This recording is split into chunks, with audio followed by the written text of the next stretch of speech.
Now that brings us to the 9th chapter of 2 Samuel, and we come here to one of the loveliest stories that you have in the Scripture. And this is a story that, very frankly, it reveals what a great man David really was. We always think of David in connection with that sin he committed, and probably that's a natural thing to do. For instance, suppose I had before me right now a great white sheep right before me. All of you that are listening can imagine that. Now, let me say that there is one little black spot on that screen. Some ink got on that. Now, as you look at the white screen, what is the most impressive thing about it?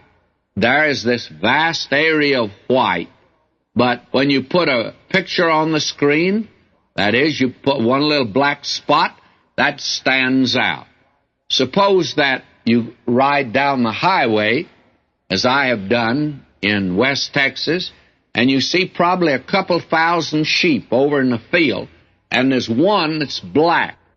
Which sheep do you really see?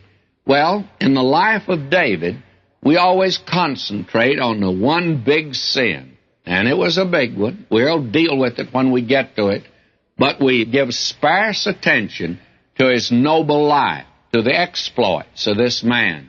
Someone has put it like this: there's so much good in the worst of us and so much bad in the best of us that it behooves most of us not to talk about the rest of us. Maybe we ought to be a little bit more careful about our viewpoint of David.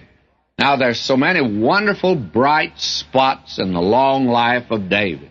From that young shepherd boy who slew a giant to an old man wise in experience and who could write, "The Lord is my shepherd, I shall not want." Now, here we're looking at one of those events. In chapter 9, we have the story of Mephibosheth. You remember I mentioned him once before.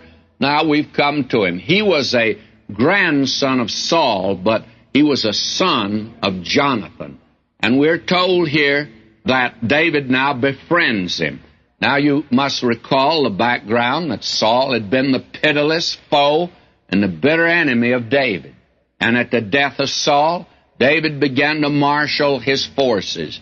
And according to the Oriental custom of that day, it was the law of that day, a new king would naturally put to death all contenders to the throne of a former dynasty. Any claimant would be removed by execution. That would protect him, you see.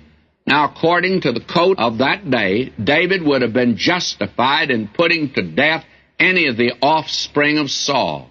And believe me, David was not amiss or squeamish in doing such things, even among his followers. How about the story of Uriah the Hittite? Well, Jonathan, the son of Saul, died with his father in the same battle. But Jonathan had a son. He'd been hidden away lest David take him and kill him. And the name of this boy was Mephibosheth.